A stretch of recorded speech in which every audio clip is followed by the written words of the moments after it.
Hello friends, welcome to DK's Kitchen. இன்னைக்கு நம்ம சூப்பரான எண்ணெய் கத்திரிக்காய் புளிக்குழம்பு எப்படி செய்யறதுன்னு பார்க்கலாங்க. புளிக்குழம்பு செய்யறதுக்காக நம்ம மசாலா ரெடி பண்ணிக்கலாம். இதுக்காக நான் 3 ஸ்பூன் அளவுக்கு நல்லெண்ணெய் ஊத்துறேங்க. புளிக்குழம்பு நல்லெண்ணெயில செய்யும் போது ரொம்ப டேஸ்டா இருக்கும். எண்ணெய் காயட்டும். நல்லெண்ணெய் இப்போ சூடாயிருச்சுங்க. பெரிய சைஸ்ல 2 பெரிய வெங்காயம் நீல நீளமா கட் பண்ணி வச்சிருக்கேன். இது கூட ஆட் பண்ணிக்கலாம். வெங்காயம் லைட்டா வதங்கட்டும். வெங்காயம் பொன்னிறமா வதங்கணுங்கிறது இல்லைங்க. இப்போ ஓரளவுக்கு வெங்காயம் வதங்கிருச்சு. இது கூட நம்ம 2 பெரிய சைஸ் தக்காளி அதையும் இது கூட சேர்த்திக்கலாம். ஒரு சின்ன சைஸ் இஞ்சி எடுத்து வச்சிருக்கேன், அதை சேர்த்திக்கலாம். ஒரு 8 பல் பூண்டு இது கூட ஆட் பண்ணிக்கலாம். கொத்தமல்லி 3 ஸ்பூன் எடுத்து வச்சிருக்கேன். சீரகம் 1 ஸ்பூன், சோம்பு 1/2 ஸ்பூன், மிளகு 1/2 ஸ்பூன் இது கூட ஆட் பண்ணிக்கலாம். நீங்கள் கொத்தமல்லி பவுடராக கிடைச்சாலும் ஆட் பண்ணிக்கலாங்க. இந்த வெங்காயம் தக்காளி எல்லாமே நல்லா மசிய வேகணும். இதுக்காக நம்ம உப்பு ஆட் பண்ணிக்கலாம். நான் கல்லுப்பு தான் சேர்த்திருக்கேன். இந்த குழம்புக்கு தேவையான அளவு உப்பு சேர்த்திடுறேன்.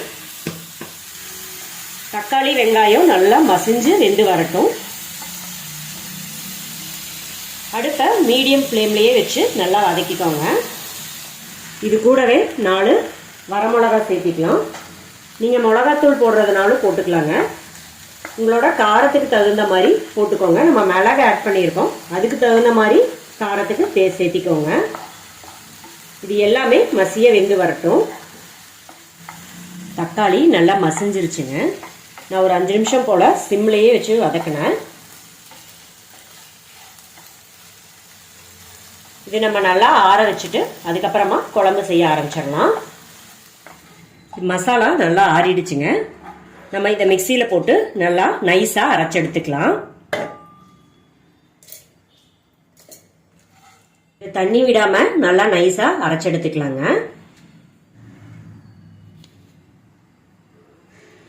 இந்த அளவுக்கு நல்லா நைஸா அரைச்சு எடுத்துட்டோங்க. நான் இன்னைக்கு எண்ணெய் கத்திரிக்காய் செய்யறதுக்காக 1/4 கிலோ அளவுக்கு கத்திரிக்காய் எடுத்து வச்சிருக்கேன்.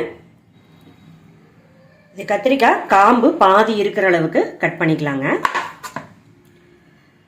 எலசா இருக்கிற கத்திரிக்காயை எடுத்துட்டீங்கன்னா நம்ம புளிக்குழம்புக்கு நல்லா டேஸ்டா இருக்கும். இது பாருங்க, நம்ம இந்த காம்பு வரைக்கும் நம்ம கட் பண்ணி எடுத்த போதும்.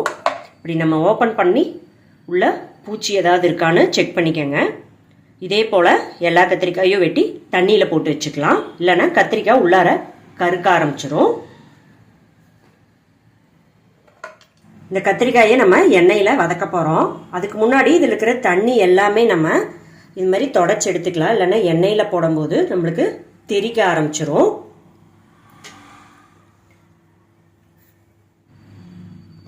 இப்போ நம்ம இந்த அரைச்சி வச்சிருக்கிற மசாலாவை இதுக்குள்ளார ஸ்டஃப் பண்ண போகிறோம்.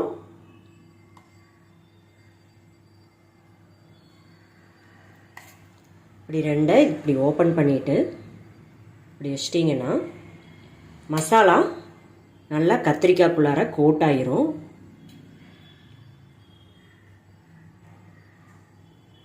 இதே மாதிரி எல்லா கத்திரிக்காயும் செஞ்சு வச்சுக்கலாம். கத்திரிக்காயை எண்ணெயில் பொரிச்சு எடுத்துக்கலாங்க. நல்லெண்ணெய் 5 ஸ்பூன் அளவுக்கு ஊற்றியிருக்கேன். கத்திரிக்காயிலையுமே இந்த மசாலாவை உள்ளார ஸ்டஃப் பண்ணி வச்சிட்டோம். இதை நம்ம எண்ணெயில் நல்லா பொரிச்சு எடுத்துக்கலாம். நம்ம இந்த மாதிரி மசாலா உள்ள கோட் பண்ணும்போது கத்திரிக்காயில் நல்லா ஜெல்லாயிக்கும், டேஸ்ட்டு சூப்பராக இருக்கும். அடுப்பை மீடியம் ஃப்ளேம்லேயே வச்சு கத்திரிக்காயை நல்லா வறுத்தெடுத்துக்கலாம்.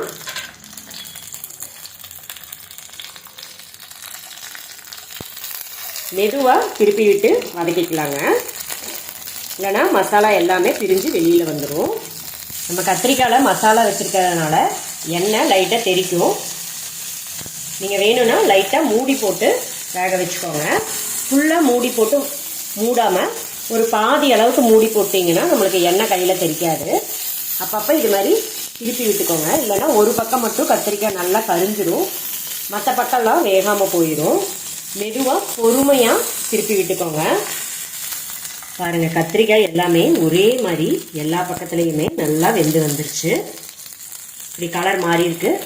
இந்த டைமில் நம்ம கத்திரிக்காவை எடுத்துடலாம். மெதுவாக பொறுமையாக எடுத்து தட்டில் வச்சுக்கலாம், இல்லைன்னா உடஞ்சிரும். இப்போ இந்த கத்திரிக்காய் வதக்கல எண்ணெயிலேயே நம்ம இன்னும் கொஞ்சம் எண்ணெய் சேர்த்திக்கலாம்.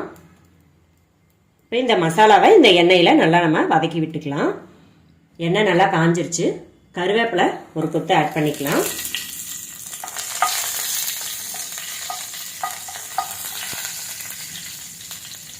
ஒரு கைப்பிடி அளவுக்கு சின்ன வெங்காயம் 2 கட் பண்ணி வச்சுருக்கேன், அதை இது கூட சேர்த்திக்கலாம். வரமிளகாய் 1 2 கிள்ளி போட்டுக்கலாம். வெங்காயம் நல்லா வதங்கிருச்சு. நம்ம அரைச்சி வச்சுருக்க மசாலாவை இதில் ஆட் பண்ணிக்கலாம்.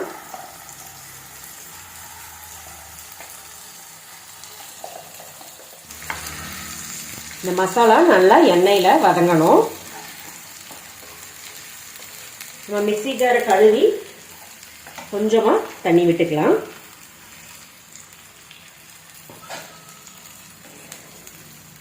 இந்த மசாலா நல்லா எண்ணெய் திரிஞ்சு வர அளவுக்கு வதங்கட்டும். அடுப்பு மீடியம் ஃப்ளேம்லேயே இருக்கட்டும். மசாலா நல்லா கொதிக்க ஆரம்பிச்சிருச்சுங்க. இப்போ நம்ம ஒரு எலுமிச்சம்பழ சைஸ் புளி எடுத்து நல்லா கரைச்சி வச்சுருக்கேன், அதை நம்ம இது கூட ஆட் பண்ணிக்கலாம்.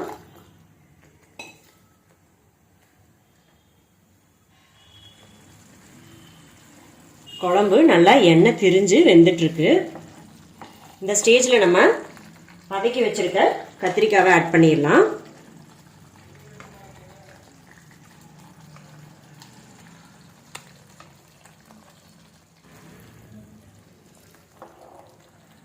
அப்படியே மெதுவாக பரட்டி விடுங்க.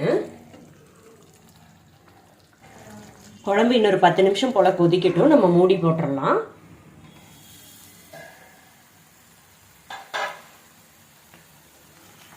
பாருங்க, எண்ணெய் திரிஞ்சு சூப்பராக எண்ணெய் கத்திரிக்காய் புளிக்குழம்பு ரெடி ஆயிடுச்சு. இது நீங்கள் அப்பளத்தோடு வச்சு சாப்பிடும்போது செம்ம டேஸ்ட்டாக இருக்குங்க. நீங்களும் உங்கள் வீட்டில் ட்ரை பண்ணி பாருங்கள்.